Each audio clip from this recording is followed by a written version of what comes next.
מזמור לדוד, אדוני רואי לו אכסר. מן עוד שירביצני, על ימי מנוחות ינהלני. נפשי ישובב, ינחני במקלי צדק למען שמו. גם כי אלך בגיא מוות, לא ידע רע כי אתה עמדי. שבטך ומשענתך המה ינחמוני. תערוך לפני שולחן נגד צורריי, תשענת בשמן ראשי כוסי רוויה. אך טוב וחסד ירדפוני כל ימי חיי, ושבתי בבית אדוני לאורך ימים.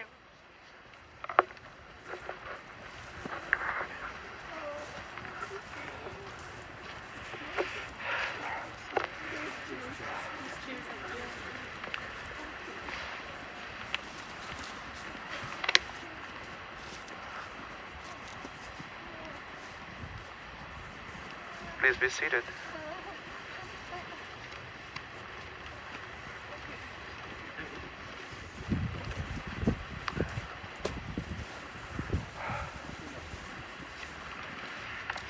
The words of the 23rd Psalm, a Psalm of David. The Lord is my shepherd, I shall not want. Giving me repose in green meadows, leading me beside the still waters to revive my spirit, guiding me on the right path. For that is God's essence. Though I walk through a valley of the shadow of death, I fear no harm, for you are with me. Your staff and your rod comfort me. You prepare a banquet for me in the presence of my foes. You anoint my head with oil, my cup overflows. Surely goodness and kindness shall be my portion all the days of my life, and I shall dwell in the house of Adonai forever.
Thank you everyone for your patience.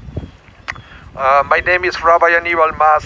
I'm from the congregation Shari Zedek, and it's my great honor to be here this morning officiating the funeral services for Marilyn Billinkoff of blessed memory, Mira Bat Avraham Ubracha, Zichrona Livracha of blessed memory. She was the daughter of Bernice, blessed memory, and Alan, daughter-in-law of Ruth and Louis Billinkoff, beloved wife of Lauren Billinkoff for 44 years. the mother of Alex and Nathan and Mitchell, the grandmother of Shalev, Boaz, and Nava, the sister of Sharon and Lorne.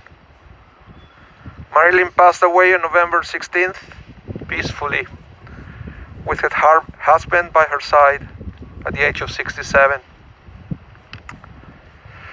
This morning we are saying farewell to a very special woman. Smart, strong, independent, loyal, ethical, determined. But above all, a woman that always gave her 100%.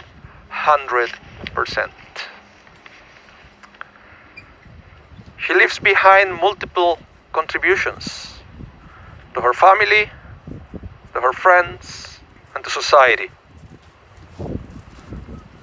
For instance, Marilyn understood that the greatest gift you can give is not necessarily your money. It's not that what you can buy someone. The greatest gift is your time, your attention, your love, your concern, and your advice. She always made her children feel special by coming to dance recitals and sports competitions. She was so very proud of her kids and was their greatest cheerleader.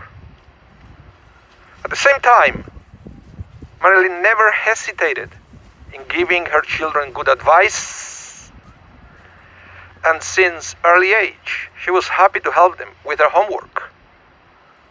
But she also taught by example.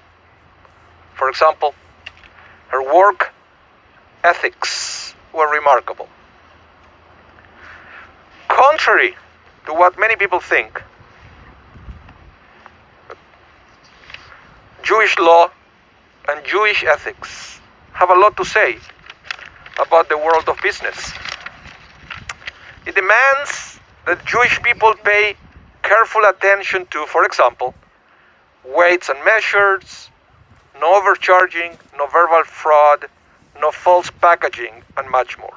In fact, the Torah has 24 regulations about keeping kosher and over 100 regulations about economic justice. What you put in your mouth and where you pray says less about your Jewishness than the way you conduct your business. And it's not a coincidence. I don't know if the pallbearers pay attention today, this morning, that under Marilyn's coffin, there are two boxes. And I haven't seen one of those in a while. What happened is, in Judaism, we can't put in the garbage holy papers. Any paper that contains the name of God has to be kept in one place and then eventually buried in a Jewish cemetery. Back in the day, when paper was not so common the way it is today, those boxes containing those papers were reserved for righteous people. In these days, it's more common, so you will see multiple funerals, but not all of them. And my point is, I don't think it's a coincidence that Marilyn is going to be buried this morning together with two boxes containing thousands of papers containing the name of God.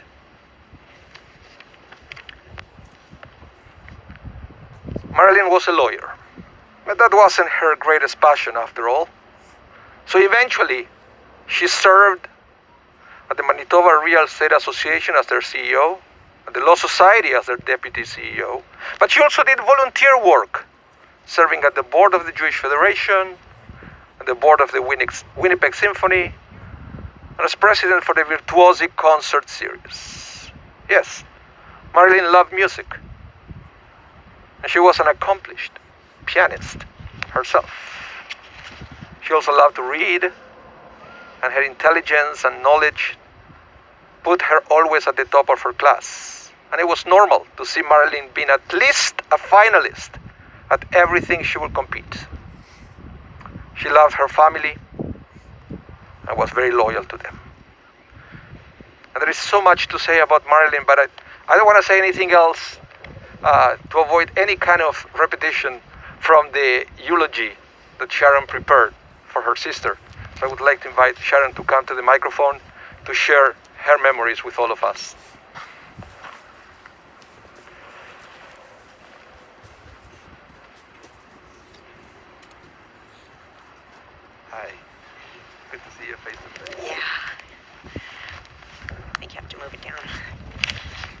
Thank you, Rabbi. First of all, on behalf of everybody in our family, thank you for coming here today on this cold day to honor the life of my sister Marilyn. I find it very hard to believe that we're all here today to celebrate Marilyn's life, which was cut short by a 5-year battle with early onset Alzheimer's and a short bout of pneumonia. The events of the last few weeks have been very shocking for us all. We were expecting to have more time with her. Marilyn was my hero, from the earliest that I can remember right to the end. Marilyn's early years were spent happily in our house on Oak Street, growing up in a close-knit nuclear family with our extended family of grandparents, aunts, uncles, and cousins always close by. What good times we all had. She took piano lessons, went to Saturday programs at the Y, and later on attended BBYO. While Marilyn was never an overly demonstrative person, she showed her feelings by her actions. She used to come home from the Y on Saturday night with 4 caramel milk bars, one for each of us, my mom, my dad, she, and I. We ate them while we watched TV on Saturday night. I think my parents let us stay up late and watch The Untouchables or some other unsuitable program that we begged to stay up to watch. Marilyn was an excellent piano player, as the rabbi said. She took part in many festivals and was part of Pearl Schneider's elite group of pupils. She was also a brilliant student from an early age, and she was selected to be in Montrose School's major work program for grades 4, 5, and 6, learning at an advanced level. Many students from that class went on to excel in their chosen professions, including Marilyn. Then there were summers at Clear Lake, where she loved to hang out with her friends, suntan, and go to the movies at the Log Cabin Movie Theater. We often had somebody from our extended family staying with us. I'd be remiss if I didn't mention, for all of these activities year-round, I would try my best to tag along with her, much to her annoyance. I also tried to dress like her, which she hated, as most big sisters would. Marilyn showed her leadership skills at a very early age. She was president of her BBG chapter, Delilah's, where I believe she was fixed up with and went on a date with Lauren as a teenager, but more on him later. Once Marilyn entered university, it was clear she was destined for great things. She graduated from the arts program, was accepted into law school, and decided to take a year off and travel through Europe with her good friend Megan before entering law school. It was around this time, I believe, that she was picked up on a blind date with Lauren by a mutual friend. On one of their first dates, they went to the symphony and sat next to Lauren's parents, who were right here, something we teased them about for many years to come. They got engaged when Marilyn was 22 and married the following year. Marilyn wore our mom's wedding dress on her big day. Lauren's entire family welcomed her, and indeed all of us, into their lives with open arms and warm hearts. Once Marilyn graduated, she began a career in private practice, eventually leaving to work for the Manitoba Real Estate Association and a long career at the Law Society, where she retired as Deputy CEO in 2016. She was active on a number of boards, as mentioned, including the Virtuosi Concert Board and the Jewish Federation of Winnipeg. Marilyn was really well respected in her career and worked really hard to achieve her success. Marilyn was a very creative person, writing songs and skits for the Law Society, as well as creating a trivia board game with her friend Alan and marketing it successfully, although I think there's still some unsold boxes in their basement. She was also the driving force behind Sharemare Productions, which is what we called our endeavors, such as creating photo albums and original skits for our family. It was mostly Mare leading the efforts, not Cher. Over the years, we staged all kinds of productions for special family events, including a remake of our old home movies for our parents' 30th anniversary, a board game called Trivial Pursuit for one of our dad's big birthdays, and parties for both of our parents' special birthdays. There was also a musical production for our grandmother's birthday, which involved the entire extended family, including a song. Although Marilyn and Lauren were married on May 29, 1977, children weren't in the cards for them until 1988, when Alex was born, followed by Mitch in 91. Those were really busy times for Marilyn and Lauren, juggling both kids and career. Luckily, Marilyn had married a very good cook in Lauren. And in addition to his teaching career, he assumed a lot of the household responsibilities while Marilyn continued to build her busy career. Apparently, Alex once commented that she didn't know other moms cooked until she went to a friend's house for dinner.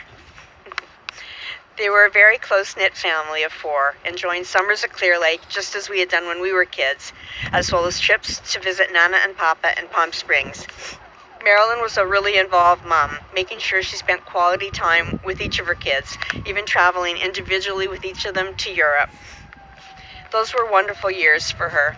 When Alex and Natan married and started their family, she happily added the role of Grams to her resume, spending as much time in Tucson and then Pittsburgh as she could. She loved spending time with Shaleb and Boaz and would have loved spending time with her new granddaughter, Nava. She was also so proud of Mitch for being called to the bar and was so pleased to have another lawyer in the family. When Marilyn was diagnosed with early onset Alzheimer's, she maintained her usual cool, calm demeanor, at least to me anyway. I remember distinctly when she called me to tell me the news. She said her doctor said she should be positive about her diagnosis because of all the research being done. She said she might even write a book about her experience with it. How unfortunately, once the disease started to take its toll, she was unable to do that. However, even until close to the end, she kept her sharp sense of humor, showing the odd flash of wit, which provided a glimpse into the way she used to be. I'd like us all to remember her that way. Witty, bright, full of life, always ready with a quip or a droll comment. My sister will remain my hero, and I'll think of her every day for as long as I live. Thank you all for coming.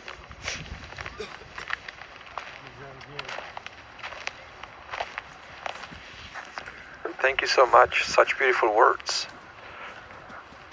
Beautiful way to honor the memory of Marilyn Billinkoff Z, blessed memory.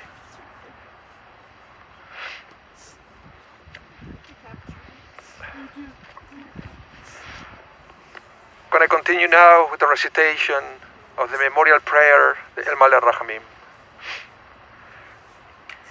El Maleh Rachamim Shochem Bameroimim Hametze Menucha Nechona Tachat Kanfei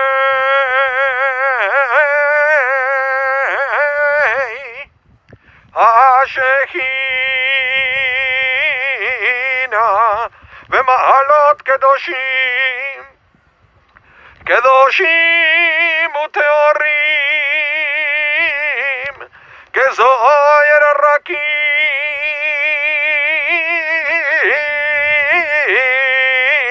Amazirim Eden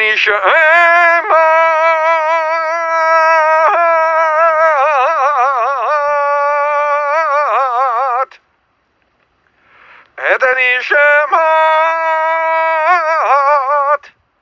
Miravat Abraham Uvracha She'alecha Leolama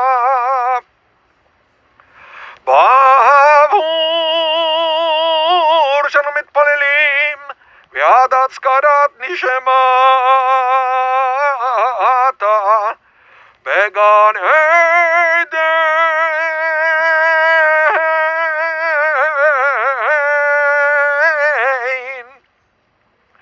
Began Eden Tei Menuchata Lachem Balarachamim Ya'astire Eya Veseder Kena Vavle Olamim Utzeror Bitzron Achaim Achaim et Nishemata Adonai Unachalata Vetanuach Veshalom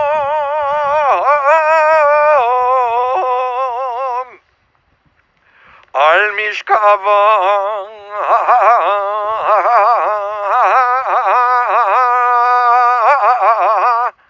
Venomar Amen. exalted, compassionate God, grant infinite rest in your sheltering presence among the holy and pure to the soul of Marilyn Billinkoff, who has gone to her eternal home. Merciful One, we ask that our loved one find perfect peace in your eternal embrace. May her soul be bound up in the bond of life. May she rest in peace. And let us all say, Amen. Please join me now in the recitation of the words of comfort, the words of the mourner's Kaddish. Itgadal, Veitkadash, Shemei Rabah, Ve'alma divirach irutei, ve'yamblich malchutei, ve'chayachon u'vyomechon u'vechayei dechol Beit Israel, bagalau vizman kariv ve'imru, Amen. Yehe Shemei Rabah mevorach le'alam u'le'olmei olmaya. Itvarach, ve'ishtabach, ve'itpa'ar, ve'itrumam, ve'itnaseh, ve'ithadar, ve'it'aleh, ve'ithalal, Shemei de Kudesha berichu. Le'eila min kol virchata ve'shirata, ve'shvechata ve'nechemata, namiram bi'alma v'imeru. Amen. Yehe shlam arava min shemaya, v'chaim aleinu v'al kol Yisrael v'imeru. Amen. Ose shalom imbromav, v'yaseh shalom aleinu, v'al kol Yisrael v'imeru. Amen. In a minute, we're going to proceed with covering the grave with some dirt. Everybody will be invited to come forward and to pick a shovel and to participate of the burial. Before that, I have a few announcements. Donations in Marilyn's memory could be made to the Alzheimer's Society of Manitoba or to the Simkin Center. The family would like to thank some very special people that they were a very important part of Marilyn's life during these last 5 years. A very special thanks to Lina, one of Marilyn's caregivers, for her extraordinary care for so many years. Also, Sheila, Ada, and Irene. Of course, big thank you to Dr. Covin and the nursing staff of the Simkin Center, especially to Roma.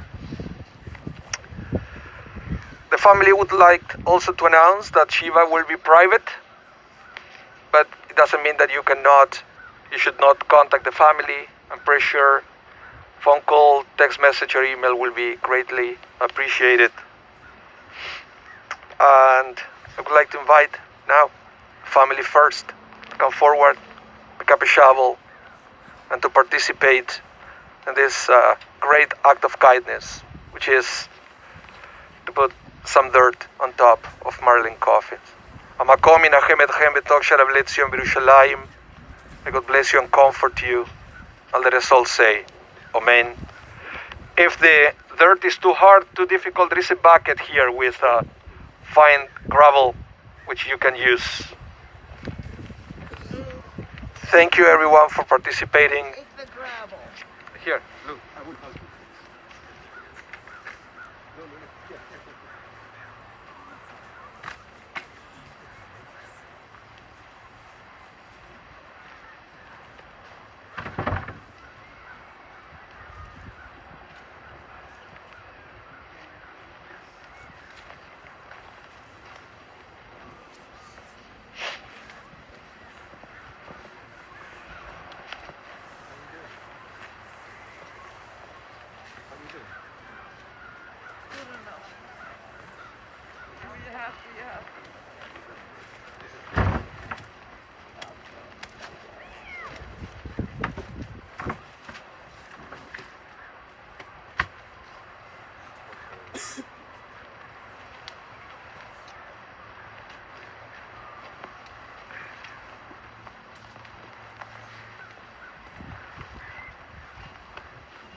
Just think of it.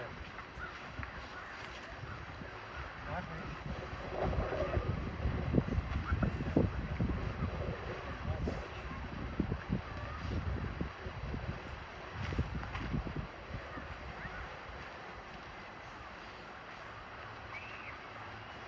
Rock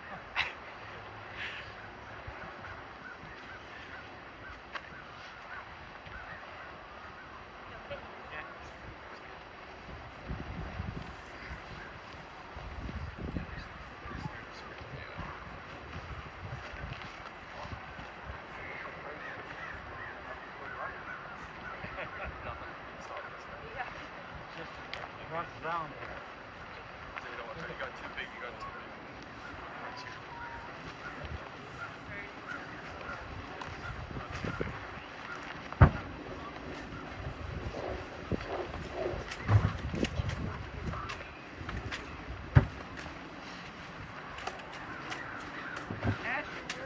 Where's the boy?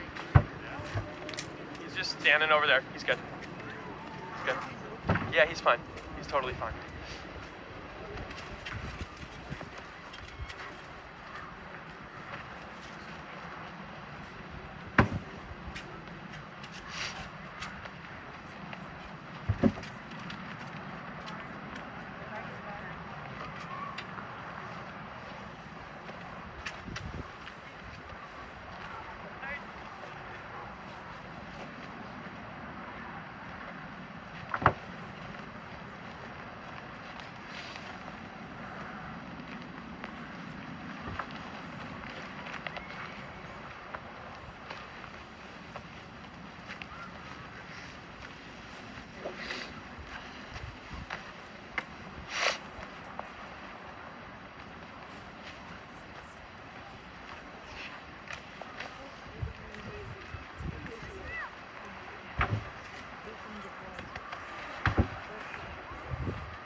Get out of school and dogs act as if I mean, that's the one.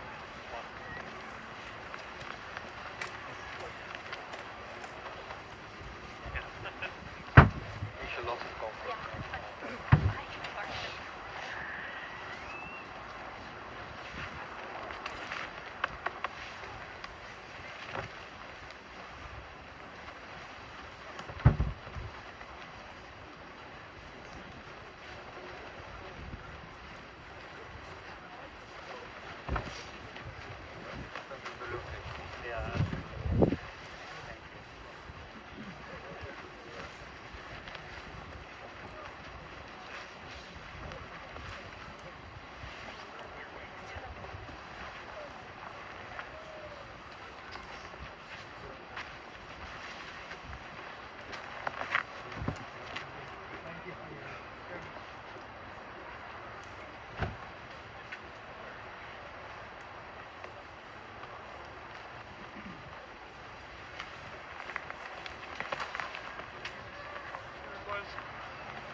Asher.